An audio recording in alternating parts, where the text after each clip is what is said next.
Welcome back, everyone, to another chapter of 50 Years in the Church of Rome. I will be reading today from the Internet Archive version of this book that anyone can get at internetarchive.com and just type in 50 Years in the Church of Rome. Today we will be reading Chapter 5. I'll be adding commentary here and there, but for the most part, I'll just be reading. If you look in the timeline, there should be markers. So if you want to skip my commentary and just hear the chapter, just check out the timeline of the video and you should be able to find that. So that's all for this intro. Let's just jump right into the book. Chapter 5, The Priest, Purgatory, and the Poor Widow's Cow. The day following that of the meeting, at which Mr. Tash had given his reasons for boasting that he had whipped the priest, I wrote to my mother, "For God's sake, come for me. I can stay here no longer. If you knew what my eyes have seen and my ears have heard for some time past, you would not delay your coming a single day. Indeed, such was the impression left upon me by that flagellation, and by the speeches which I had heard, that had it not been for the crossing of the St. Lawrence, I would have started for Moray Bay on the day after the secret meeting at which I had heard things that so terribly frightened me. How I regretted the happy and peaceful days spent with my mother in reading the beautiful chapters of the Bible, so well chosen by her to instruct and interest me. What a difference there was between our conversations after these readings and the conversations I heard at St. Thomas. Happily, my parents' desire to see me again was as great as mine to go back to them, so that a few weeks later my mother came for me. She pressed me to her heart and brought me back to the arms of my father. I arrived at home on the 17th of July, 1821, and spent the afternoon and evening till late by my father's side. With what pleasure did he see me working difficult problems in algebra, and even in geometry. For under my teacher, Mr. Jones, I had really made rapid progress in those branches. More than once I noticed tears of joy in my father's eyes when, taking my slate, he saw that my calculations were correct. He also examined me in grammar. What an admirable teacher this Mr. Jones must be, he would say, to have advanced a child so much in the short space of 14 months. How sweet to me, but how short were those hours of happiness passed between my good mother and my father. We had family worship. I read the 15th chapter of Luke, the return of the prodigal son. My mother then sang a hymn of joy and gratitude, and I went to bed with my heart full of happiness to take the sweetest sleep of my life. But, O God, what an awful awakening thou hadst prepared for me. At about 4 o'clock in the morning, heart-rending screams fell upon my ear. I recognized my mother's voice. "What is the matter, dear mother? Oh, my dear child, you have no more a father. He is dead." Wow. In saying these words, she lost consciousness and fell on the floor. While a friend who had passed the night with us gave her proper care, I hastened to my father's bed. I pressed him to my heart. I kissed him. I covered him with my tears. I moved his head. I pressed his hands. I tried to lift him up on his pillow. I could not believe he was dead. It seemed to me that even if dead, he would come back to life, that God could not thus take my father away from me at the very moment when I had come back to him after so long an absence. I knelt to pray to God for the life of my father, but my tears and cries were useless. He was dead. He was already cold as ice. 2 days after, he was buried. My mother was so overwhelmed with grief that she could not follow the funeral procession. I remained with her as her only earthly support. Poor mother! How many tears thou hast shed! What sobs came from thine afflicted heart in those days of supreme grief! Though I was then very young, I could understand the greatness of our loss, and I mingled my tears with those of my mother. What pen can portray what takes place in the heart of a woman when God takes suddenly her husband away in the prime of his life, and leaves her alone, plunged in misery, with 3 small children, 2 of whom are even too young to know their loss? How long are the hours of the day for the poor widow who is left alone and without means among strangers? How painful the sleepless night to the heart which has lost everything? How empty a house is left by the eternal absence of him who was its master, support, and father. Every object in the house and every step she takes reminded her of her loss and sinks a sword deeper which pierces her heart. Oh, how bitter are the tears which flow from her eyes when her youngest child, who as yet does not understand the mystery of death, throws himself into her arms and says, "Mama, where's Papa? Why does he not come back? I am lonely." My poor mother passed through those heart-rending trials.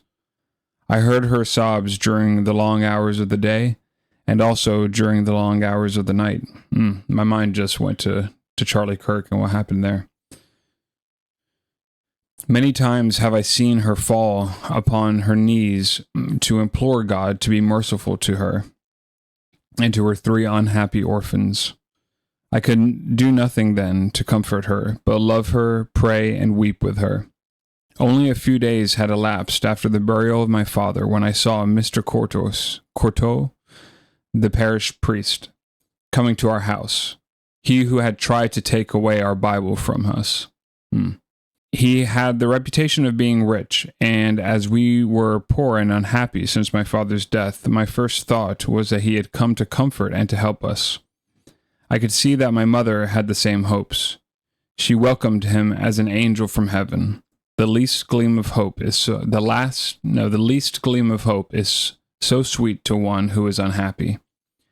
From his very first word, however, I could see that our hopes were not to be realized.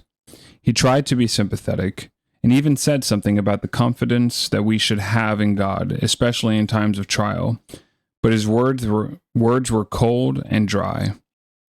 Turning to me, he said, "Do you continue to read the Bible, my little boy?" "Yes, sir," answered I, with a voice trembling with anxiety, for I feared that he would make another effort to take away that treasure, and I had no longer a father to defend it. Then, addressing my mother, he said, "Madam, I told you that it was not right for your child to read that book." My mother cast down her eyes and answered only by the tears which ran down her cheeks. That question was followed by a long silence, and the priest then continued, "Madam, there is something due for the prayers which have been sung, and the services which you requested to be offered for the repose of your husband's soul. I will be very much obliged to you if you pay me that little debt." "Mr. Courteau," answered my mother, "my husband left me nothing but debts. I have only the work of my own hands to procure a living for my 3 children, the eldest of whom is before you. For these little orphans' sake, if not for mine, do not take from us the little that is left." This reminds me of a passage in the Bible. This is Jesus talking in Mark chapter 12, beginning in verse 38. "And he said unto them in his doctrine, Beware of the scribes, which love to go in long clothing, and love salutations in the marketplaces, and the chief seats in the synagogues, and the uppermost rooms at feasts, which devour widows' houses, and for the pretense make long prayers." That's exactly what we just read. The priest dressed in long robes, right? That's in verse 38, which love to go in long clothing, and which devour widows' houses. We have a widow, and he's asking her for money for what? To pray for her dead husband, and for a pretense make long prayers. I wonder what he would think of this priest. "But, madam, your husband was for a long time the only notary of Malbay. He surely must have made much money. I can scarcely think that he has left you without any means to help him now that his desolation and sufferings are far greater than yours." So the priest is insinuating that her husband is in purgatory, and she needs to pay them for prayers to get her husband out of purgatory.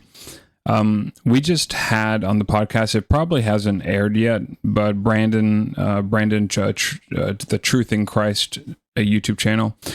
On the podcast, we recently had a brother come on. He's an ex-Catholic, and I don't know if he's mentioned it in the podcast or not.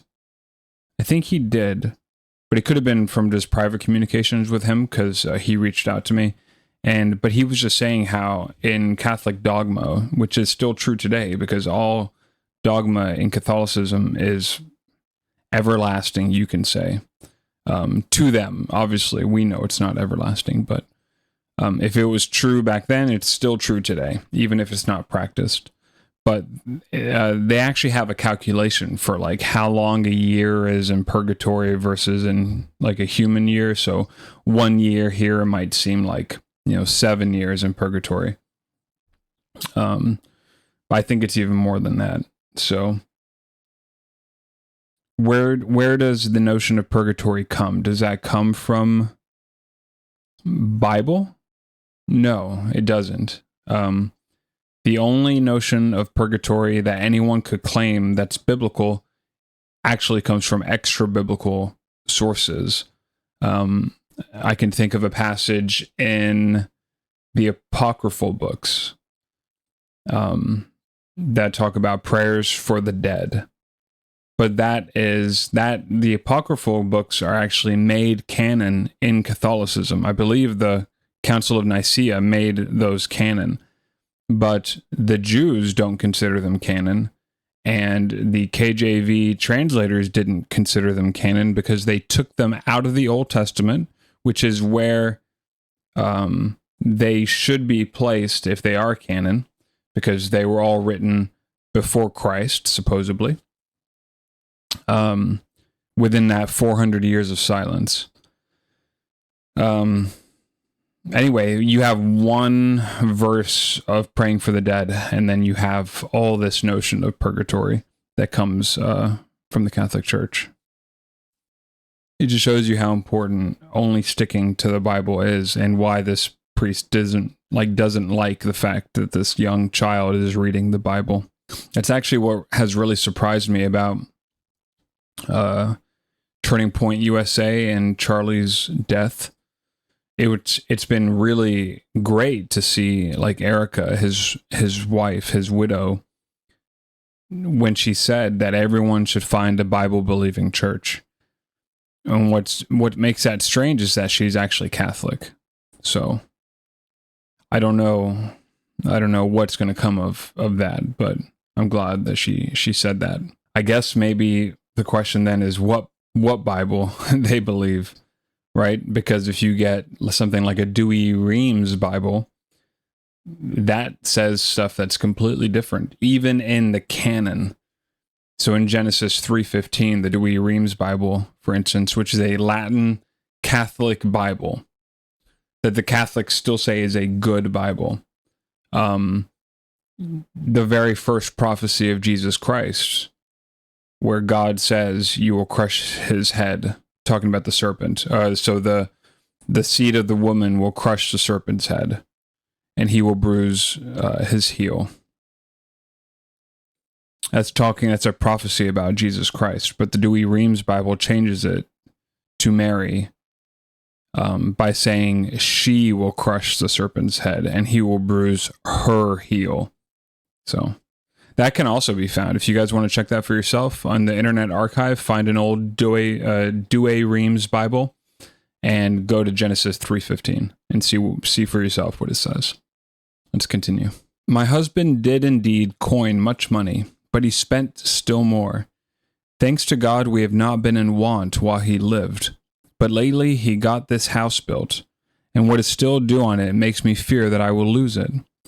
He also bought a piece of land not long ago, only half of which is paid, and I will therefore probably not be able to keep it. Hence, I may soon, with my poor orphans, be deprived of everything that is left us. In the meantime, I hope, sir, that you are not a man to take away from us our last piece of bread.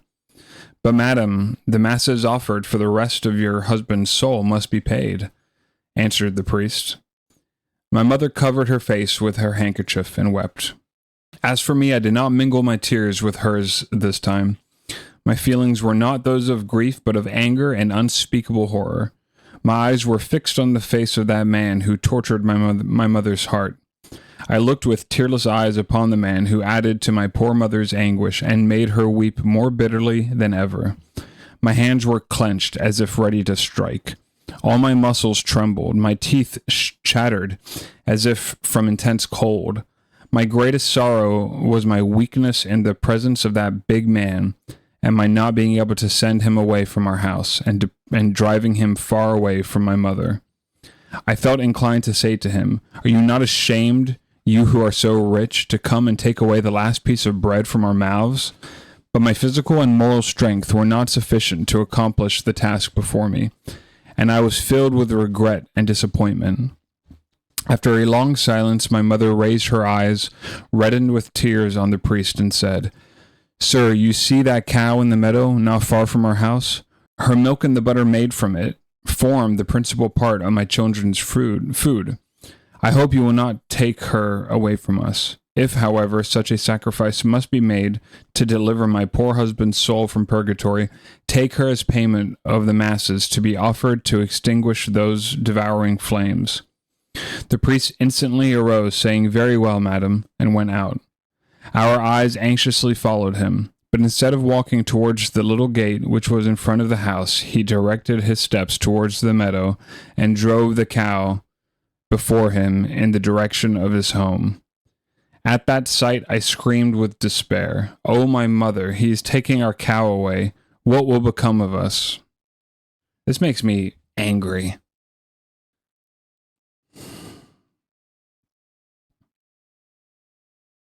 It's so important to know the Bible. The Bible talks about having assurance of salvation, that you may know that you're saved.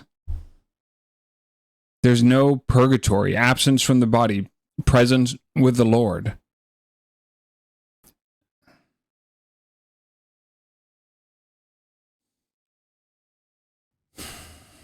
Lord and Aaron had given us that splendid cow when it was 3 months old. So not only is he taking the cow that's for sustenance, but the cow is also their friend.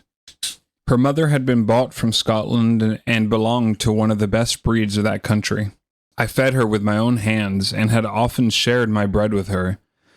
I loved her as a child always loves an animal which he has brought up himself. She seemed to understand and love me also. From whatever distance she could see me, she would run to me to receive my caresses and whatever else I might have to give her. My mother herself milked her, and her rich milk was such delicious and substantial food for us. We all felt so happy at breakfast and supper, each with a cupful of that pure and refreshing milk. My mother also cried out with grief as she saw the priest taking away the only means which heaven had left her to feed her children.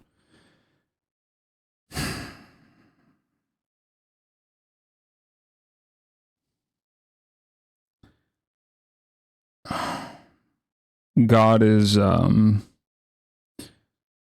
lot more long-suffering than I am, and slow to anger, and not willing that any should perish.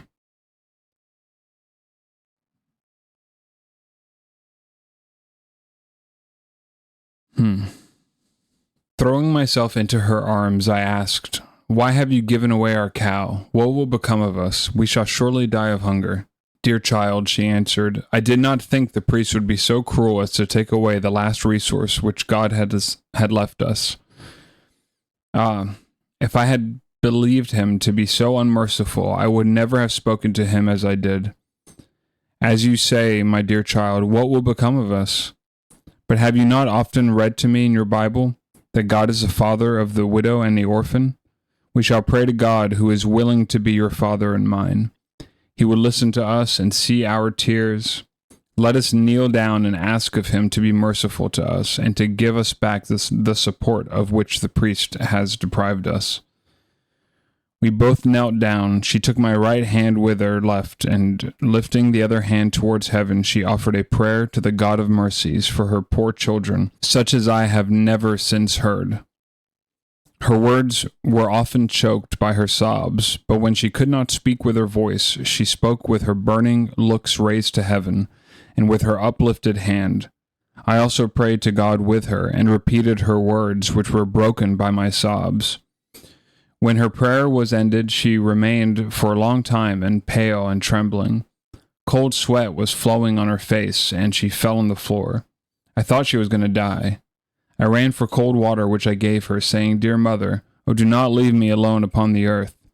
After drinking a few drops, she felt better, and taking my hand, she put it to her trembling lips. Then drawing me near her, and pressing me to her bosom, she said, "Dear child, if ever you become a priest, I ask of you never to be so hard-hearted towards poor widows as are the priests of today."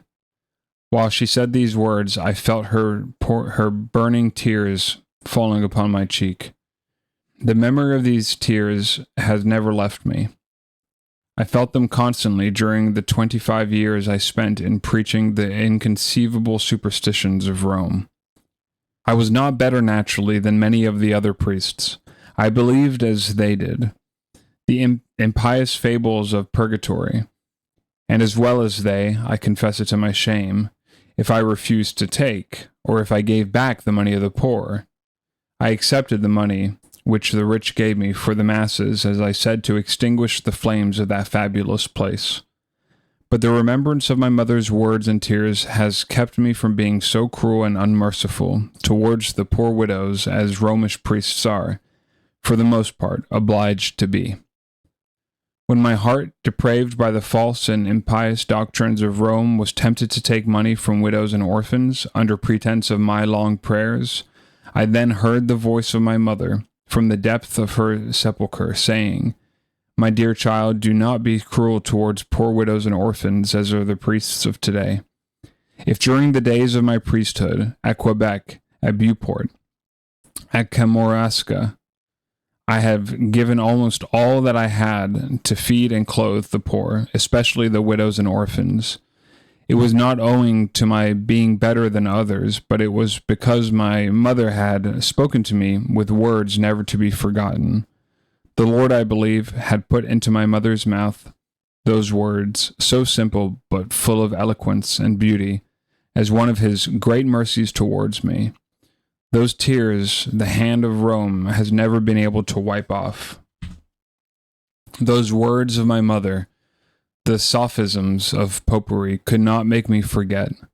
How long, O Lord, shall that insolent enemy of the gospel, the Church of Rome, be permitted to fatten herself upon the tears of the widow and of the orphan by means of that cruel and impious invention of paganism, purgatory? Wilt thou not be merciful unto so many nations which are still the victims of that great imposture?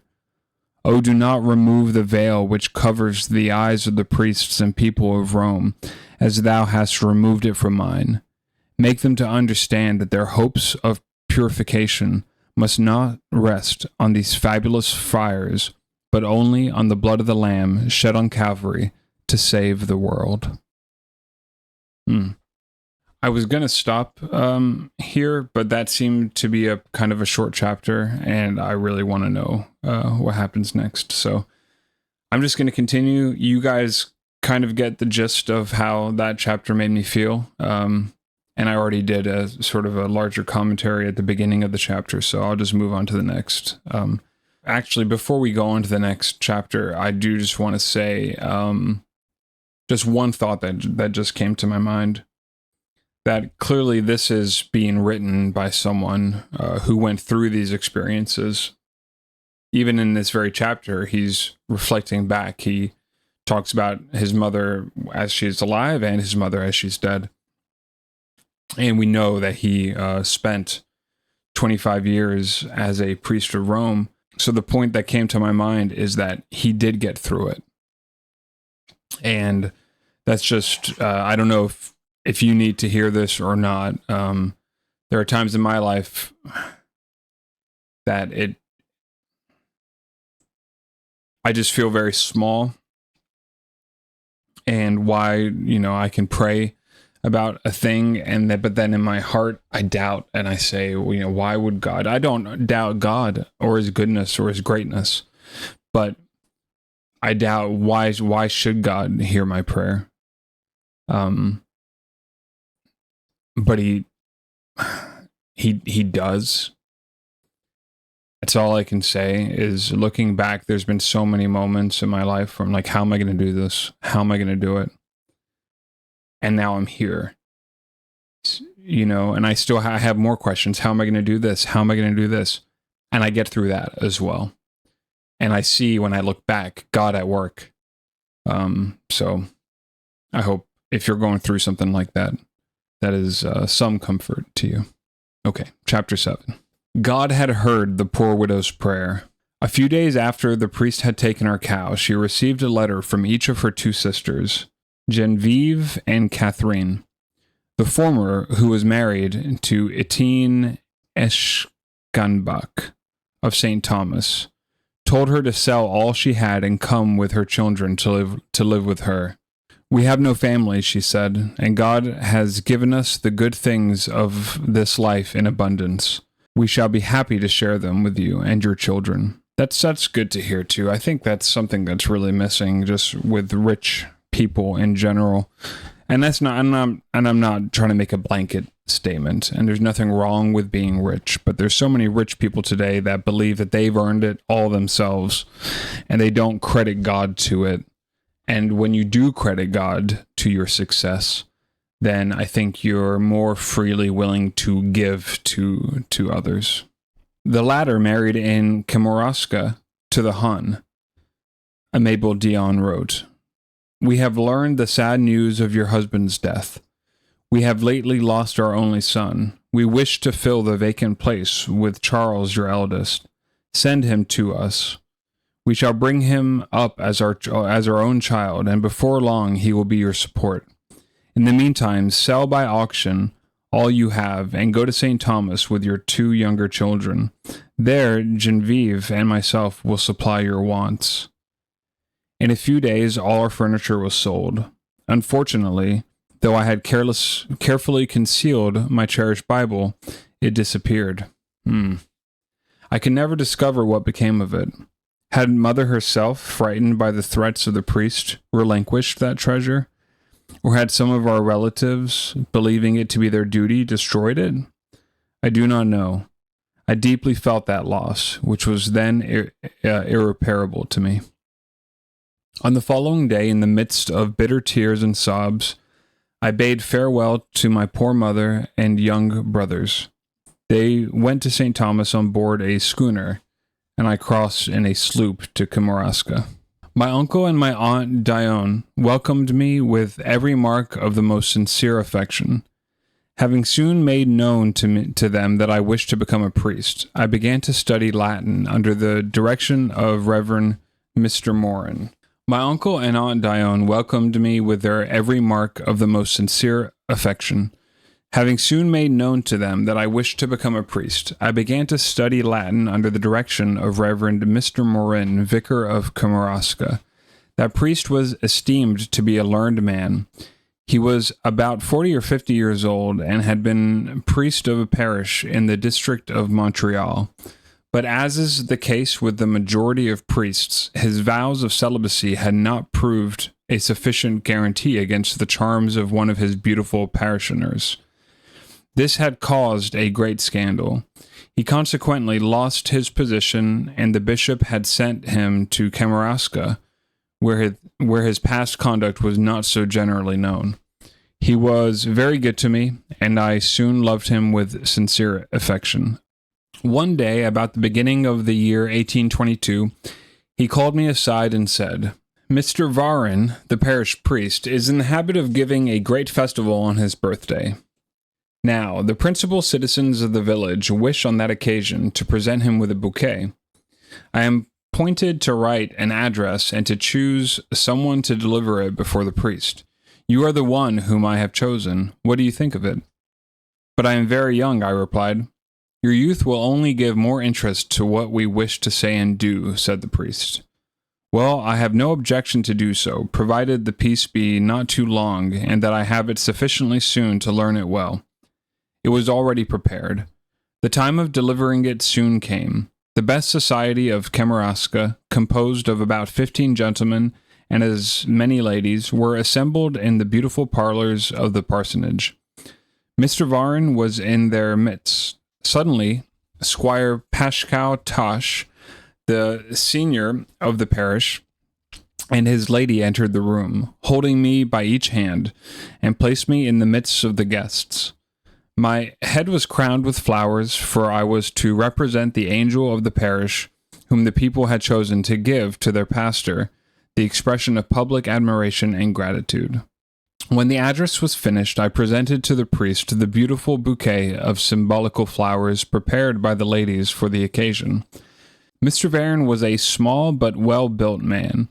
His thin lips were ever ready to smile graciously. The remarkable whiteness of his skin was still heightened by the rose color of his cheeks. Intelligence and goodness beamed from his expressive black eyes. Nothing could be more amiable and gracious than his conversation during the first quarter of an hour passed in his company. He was passionately fond of these little feats, and the charm of his manners could not be surpassed by the host of the evening.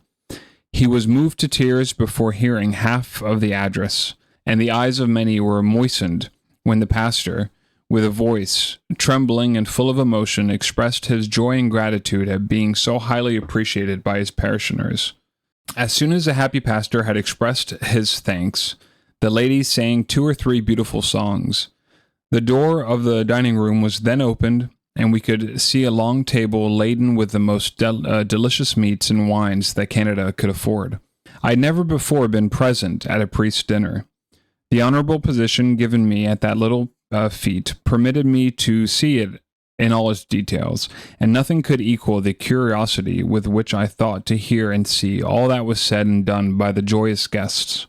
Besides Mr. Varin and his vicar, there were 3 other priests who were artistically placed in the midst of the most beautiful ladies of the company. The ladies, after honoring us with their presence for an hour or so, left the table and retired to the drawing room.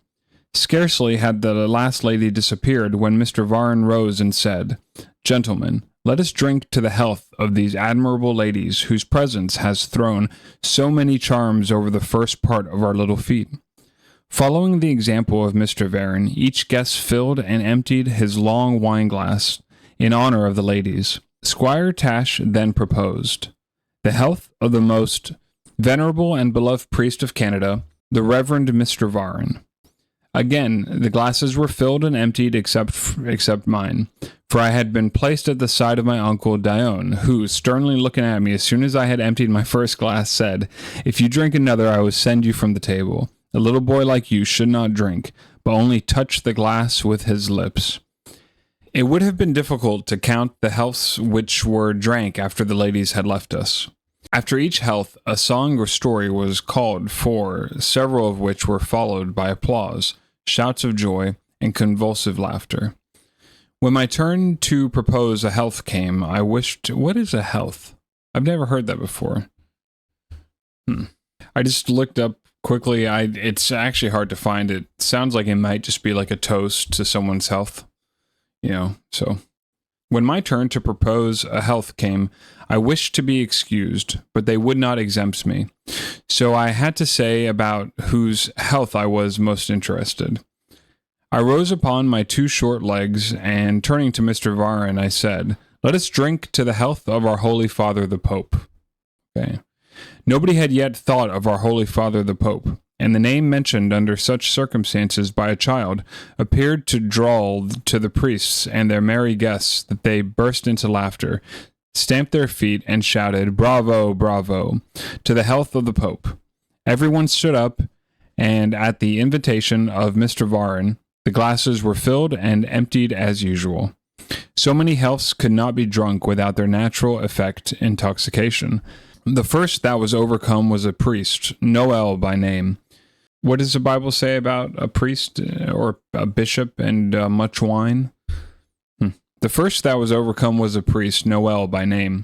He was a tall man and a great drinker. I had noticed more than once that instead of taking his wineglass, he drank from a large tumbler. The first symptoms of his intoxication, instead of drawing sympathy from his friends, only increased their noisy bursts of laughter. He endeavored to take a bottle to fill his glass, but his hands shook and the bottle, falling on the floor, was broken to pieces. Wishing to keep up his merriment, he began to sing a bashik song, but could not finish. He dropped his head on the table, quite overcome, and trying to rise, he fell heavily upon his chair. While all this took place, the other priests and all the guests looked at him, laughing loudly. At last, making a desperate effort, he rose, but after taking 2 or 3 steps, fell headlong on the floor. His 2 neighbors went to help him, but they were not in a condition to help him. Twice they rolled with him under the table. At length, another, less affected by the fumes of wine, took him by the feet and dragged him into an adjoining room, where they left him. This first scene seemed strange enough to me, for I had never before seen a priest intoxicated. But what astonished me most was the laughter of the other priests over that spectacle. Another scene, however, soon followed, which made me sadder. My young companion and friend Achilles Tash had not been warned, as I had, only to touch the wine with his lips. More than once he had emptied his glass. He also rolled upon the floor before the eyes of his father, who was too full of wine to help him. He cried aloud, "I am choking." I tried to lift him up, but I was not strong enough. I ran for his mother. She came, accompanied by another lady, but the vicar had carried him into another room where he fell asleep after having thrown off the wine he had taken. Poor Achilles. He was learning in the house of his own priest to take the first step of that life of debauchery and drunkenness, which 12 or 15 years later was to rob him of his manor, taking from him his wife and children, and to make him fall a victim to the bloody hand of a murderer upon the solitary shores of Kamaraska. This first and sad experience, which I made of the real and intimate life of the Roman Catholic priest, was so deeply engraved on my memory that I still remember with shame the bashik song which that priest Morin had taught me, and which I sang on that occasion. It commenced with these Latin words: "Ergo in arte bashi, multum profi, decis pintum vini, hodi bibi." I also remember one sung by Mr. Varin. Here it is. "Savez-vous pourquoi mes amis nous sommes torsi rejus, amis ne enduts pas, qu'est qu'un repas nest bon." I have no idea what that means. "Que aprit san fachon magnos à la gamelle, vive le son, vive le son." Okay, so live the sun, live the sun. "Mangions à la gamelle, vive le son du flacon." Let's see if ChatGPT can help. Okay, literal translation. I, in the art of Bacchus.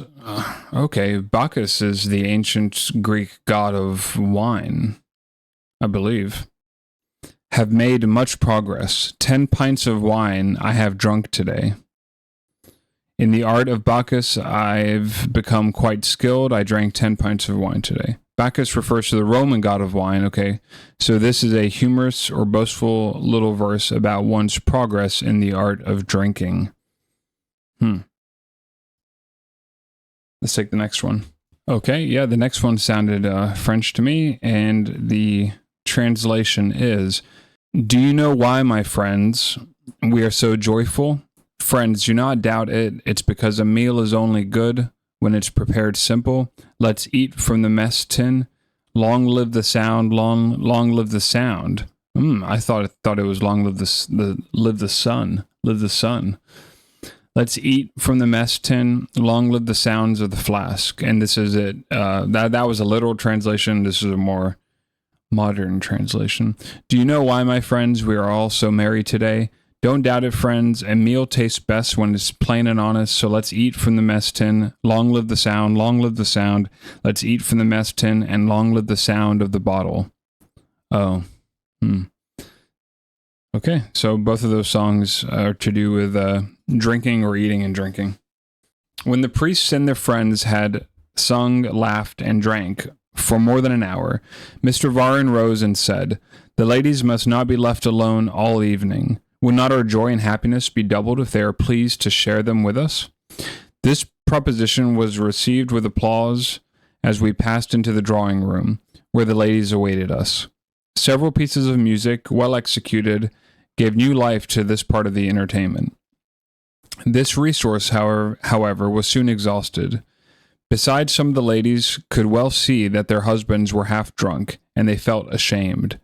Madame Tash could not conceal the grief she felt, caused by what had happened to her dear Achilles. Had she some presentiment, as many persons have, of the tears which she was to shed one day on his account? Was the vision of a mutilated and bloody corpse, the corpse of her own drunken son fallen dead under the blow of an assassin's dagger before her eyes? Mr. Varin feared nothing more than an interruption in those hours of lively pleasure, of which his life was full, and which took place in his parsonage. Well, well, ladies and gentlemen, let us entertain no dark thoughts in this evening, the happiest of my life. Let us play blind man's bluff. Let us play blind man's bluff was repeated by everybody. On hearing this noise, the gentlemen who were half asleep by the fumes of wine seemed to awaken as if from a long dream. Young gentlemen clapped their hands, ladies, young and old, congratulated one another on the happy idea. "But whose eyes shall be covered first?" asked the priest. "Yours, Mr. Varin," called all the ladies. "We look to you for the good example, and we shall follow it." The power and unanimity of the jury by which I am condemned cannot be resisted. I feel that there is no appeal. I must submit. Immediately one of the ladies placed her nicely perfumed handkerchief over the eyes of her priest, took him by the hand, led him to an angle of the room, and having pushed him gently with her delicate hand, said, "Mr. Blind Man, let everybody flee. Woe to him who is caught." There is nothing more curious and comical than to see a man walk when he is under the influence of wine, especially if he wishes nobody to notice it. How stiff and straight he keeps his legs, how learned and complicated, in order to keep his equilibrium, are his motions to right and left. Such was the position of Mr. Varin. He was not very drunk. Though he had taken a large quantity of wine, he did not fall. He carried with wonderful courage the weight with which he was laden. The wine which he had drank would have intoxicated 3 ordinary men, but such was his capacity for drinking that he could still walk without falling. However, his condition was sadly betrayed by each step he took and by each word he spoke. Nothing, therefore, was more comical than the first steps of the poor priest in his efforts to lay hold of somebody in order to pass his band to him. He would take 1 forward and 2 backward steps, and would then stagger to the right and to the left. Everybody laughed to tears. One after another, they would all either pinch him or touch him gently on his hand, arm, or shoulder, and passing rapidly off would exclaim, "Run away." The priest went to the right and then to the left, threw his arms suddenly now here and there. His legs evidently bent under their burden. He panted, perspired, coughed, and everyone began to fear that the trial might be carried too far and beyond propriety. But suddenly, by a happy turn, he caught the arm of a lady who, in teasing him, had come too near. In vain the lady tries to escape. She struggles, turns around, but the priest holds her firmly. While holding his victim with his right hand, he wishes to touch her head with his left, in order to know and name the pretty bird he had caught. But at that moment his legs gave way. He falls and drags with him his beautiful parishioner. She turns upon him in order to escape, but he soon turns on her in order to hold her better. All this, though the affair of a moment, was long enough to cause the ladies to blush and cover their faces. Never in all my life did I see anything so shameful as that scene. This ended the game. Everyone felt ashamed. I make a mistake when I say everyone, because the men were almost all too intoxicated to blush. The priests also were either too drunk or too much accustomed to such senses to be ashamed. On the following day, every one of those priests celebrated Mass and ate what they called the body and blood, the soul and divinity of Jesus Christ, just as if they had spent the previous evening in prayer and meditation on the laws of God. He, Mr. Varn, was the archpriest of the important part of the diocese of Quebec, from La Vierre, Guel to Gaspe. Thus, O perfidious Church of Rome, thou deceivest the nations who follow thee, and ruinest even the priests whom thou makest thy slaves. Wow, it's kind of crazy to think of these two chapters back to back. You had one that was just sad.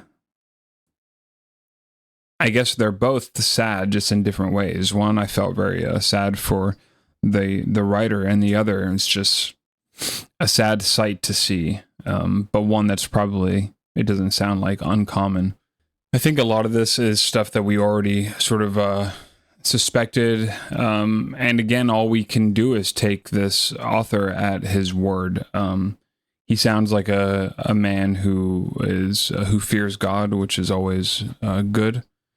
And yeah, it's not uncommon. I feel like even as a kid, I would watch that Kevin Costner Robin Hood movie, and there would be the drunk friar Tuck.